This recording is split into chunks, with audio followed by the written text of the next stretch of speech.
10. ¿Con qué autoridad? Uno de los textos más importantes sobre la autoridad es Mateo 9:23 de la noche, 27. 23. Cuando vino al templo, los principales sacerdotes y los ancianos del pueblo se acercaron a él mientras enseñaba, y le dijeron, ¿con qué autoridad haces estas cosas? ¿Y quién te dio esta autoridad? 24. Respondiendo Jesús, les dijo, yo también os haré una pregunta, y si me la contestáis, también yo os diré con qué autoridad hago estas cosas. 25. El bautismo de Juan, ¿de dónde era? ¿Del cielo o de los hombres? Ellos entonces discutían entre sí, diciendo, si decimos, del cielo, nos dirá, ¿por qué, pues, no le creísteis? 26. Y si decimos, de los hombres, tememos al pueblo, porque todos tienen a Juan por profeta. 27. Y respondiendo a Jesús, dijeron, no sabemos. Y él también les dijo, tampoco yo os digo con qué autoridad hago estas cosas. Algunos pasan por alto este texto porque la cuestión es la autoridad de Jesús. Como Él es el Cristo, Dios encarnado, hay una diferencia necesaria entre su autoridad y la que podamos tener nosotros. Por otra parte, nuestro Señor mismo sitúa la cuestión en el plano humano al plantear la cuestión de la autoridad de Juan el Bautista. La palabra griega para autoridad que se usa en este texto es exousia, así que el asunto es una sencilla cuestión de autoridad. Esta pregunta, ¿con qué autoridad?, es importante. Especialmente en Occidente, la Iglesia se ha enfrentado una y otra vez a esta cuestión, no siempre con sabiduría, pero en general bastante bien. Pensemos, por ejemplo, en San Francisco de Asís.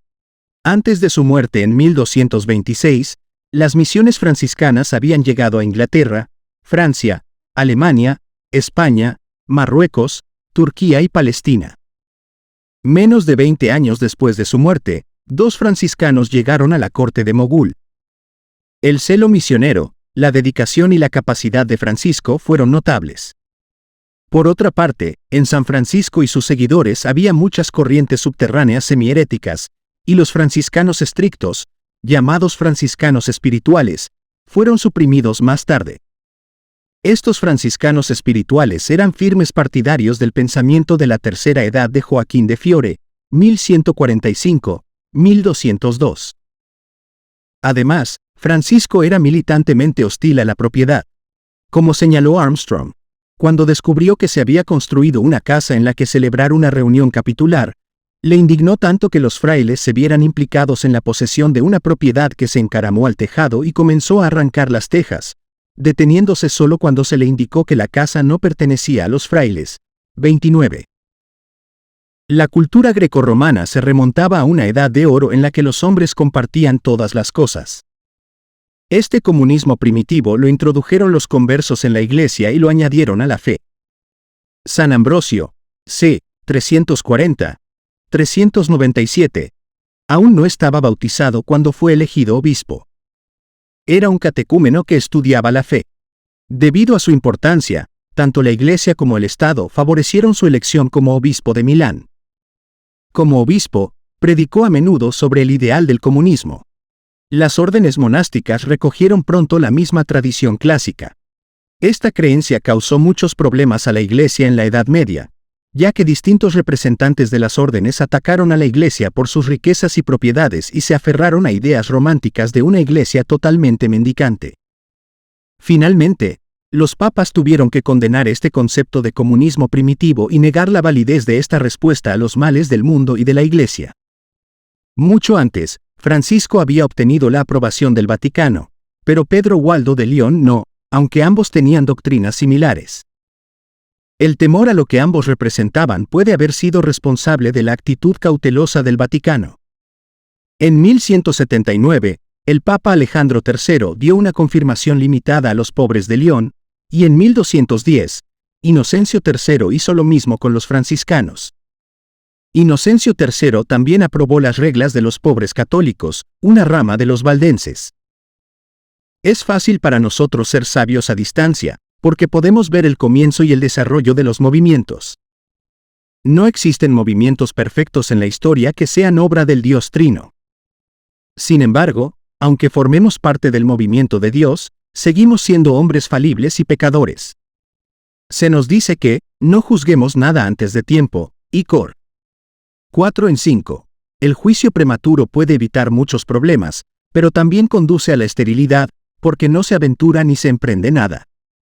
Suspender el juicio puede conducir a graves problemas, pero también puede permitir el crecimiento. Nuestro Señor exige juicio y declara, juzgad con justo juicio. Juan 7:24 de la mañana. Y dice simplemente, por sus frutos los conoceréis. Mateo 7:20 de la mañana. Negarse a juzgar por los resultados es negar la sabiduría y el requerimiento de Cristo. Así, debemos reconocer que el tiempo es un factor aquí, pero que el juicio entonces es una necesidad.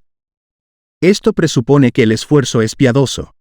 En la posición de Francisco había suficientes motivos para suprimirlo antes de empezar. También había suficientes motivos para regocijarse en la visión gozosa de la creación y su redención. Para actualizar la analogía del franciscanismo, el movimiento carismático ha proporcionado a veces motivos para su condena o cuestionamiento. También ha proporcionado algunos de los casos más dramáticos de fidelidad y poder. Así pues, la pregunta que hay que plantear a todas las personas y a todos los movimientos, nuevos y antiguos, es, ¿con qué autoridad haces estas cosas? ¿Y quién te ha dado esta autoridad? La autoridad se transmite a través de canales ordenados por Dios en la historia, pero no puede limitarse a estos canales. Toda autoridad viene de Dios, y la prueba esencial es el Dios Trino y su palabra, ley. Como declara Isaías 8:20 de la mañana, a la ley y al testimonio. Si no hablan conforme a esta palabra, es porque no hay luz en ellos. Es importante que recordemos siempre que cada época es pasajera. Nosotros y nuestra época no somos el punto culminante de la historia. En todo momento debemos vivir, movernos y tener nuestro ser en el Señor y en función de nuestro futuro en Él. Es en este sentido que somos, extranjeros y peregrinos en la tierra. 11:13 de la mañana. Es el mundo de Dios y son las promesas y propósitos de Dios los que lo gobiernan. Debemos buscar esa patria que es del Señor, su reino. 11:14 de la mañana, 16. Mt. 6:33 de la mañana. Y hay que buscarla en donde estamos en términos de obediencia a su palabra, ley. Los patriarcas no lo buscaron abandonando este mundo, sino mediante la fidelidad a Dios en este orden presente. No podemos atar a Dios a nuestros canales institucionales. Tampoco podemos despreciar los canales institucionales ordenados por Dios. Por ejemplo, la familia y la iglesia, entre otras, tienen una autoridad muy importante y dada por Dios que debe ser utilizada en fidelidad a Dios. En cambio, una logia, sea masónica o cristiana, no puede mandarnos como la iglesia o la familia. Existen, por otra parte, lo que podemos llamar instituciones intermedias, como los colegios de abogados, las asociaciones médicas y dentales, los sindicatos y similares. Estas se alían hoy con el Estado para aumentar su autoridad y su poder. Mediante esta alianza, aumentan su poder y, sin embargo, socavan su autoridad piadosa. Estas instituciones son parte de un patrón creciente de autoridad coercitiva, es decir, de instituciones que deberían ser voluntarias que buscan la coerción como medio para establecer su autoridad. Mientras tanto, las iglesias son demasiado propensas a aprobar estas instituciones intermedias y su coerción legalizada. Cuanto más vincula una sociedad la autoridad con la coerción, más común es que la autoridad piadosa hable desde fuera de los canales establecidos. Cuando le preguntaron a nuestro Señor, ¿con qué autoridad haces estas cosas? ¿Y quién te ha dado esta autoridad? Él respondió con una pregunta: ¿el bautismo de Juan, de dónde vino? ¿Del cielo o de los hombres? Esta era la pregunta crítica. Las autoridades establecidas habían excluido la autoridad de Dios. Al restringir la verdad a ellos mismos, negaban a Dios cualquier otra voz que no fuera la suya.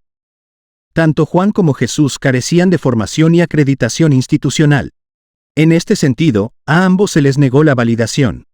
Los líderes dijeron de Jesús: ¿cómo sabe este letras, o conocimiento, no habiendo estudiado nunca?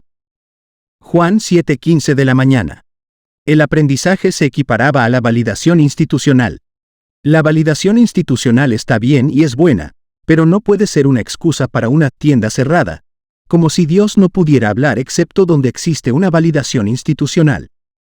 La limitación de la autoridad a los canales institucionales es una limitación de Dios. Hay que subrayar que no se pueden dejar de lado los canales institucionales, ni negar su importancia. A modo de ejemplo, podemos estar de acuerdo en que las universidades y las escuelas de posgrado no son todo lo que deberían ser, pero también podemos reconocer su necesidad como medio para una educación disciplinada y una formación especializada. Al mismo tiempo, no podemos ni por un momento limitar el aprendizaje y la sabiduría a un doctorado universitario. Muy a menudo, el aprendizaje y la sabiduría son más prolíficos y fecundos fuera que dentro de la rutina académica. Esto no invalida la rutina académica. Para la mayoría de los profesionales de las artes, las letras y las ciencias, es una necesidad. Carecen de la capacidad de dominar una disciplina por sí mismos. Lo mismo ocurre en la Iglesia. La autoridad se gana mejor estando bajo la autoridad de Dios y del hombre. Muy pocos son capaces de obtenerla mediante un curso de disciplina y sumisión a las autoridades piadosas. Del mismo modo, Dios puede formar a algunos hombres al margen de las instituciones. Puede llamarlos y darles poder. Sin embargo, ya sea que un hombre trabaje en términos de un mandato institucional, un entrenamiento o llamado disciplinado, o, como no pocos grandes santos de la historia, en términos del empoderamiento y disciplina de Dios, la pregunta de todos es la misma. ¿Con qué autoridad haces estas cosas? ¿Y quién te dio esta autoridad? La respuesta inmediata puede y normalmente ha de ser una institución, una autoridad ordenada por Dios. La respuesta esencial en todos los casos debe ser Dios y su palabra, ley. La palabra de Isaías sigue en pie, a la ley y el testimonio. Si no hablan conforme a esta palabra, es porque no hay luz en ellos. Isa. 8:20 de la mañana.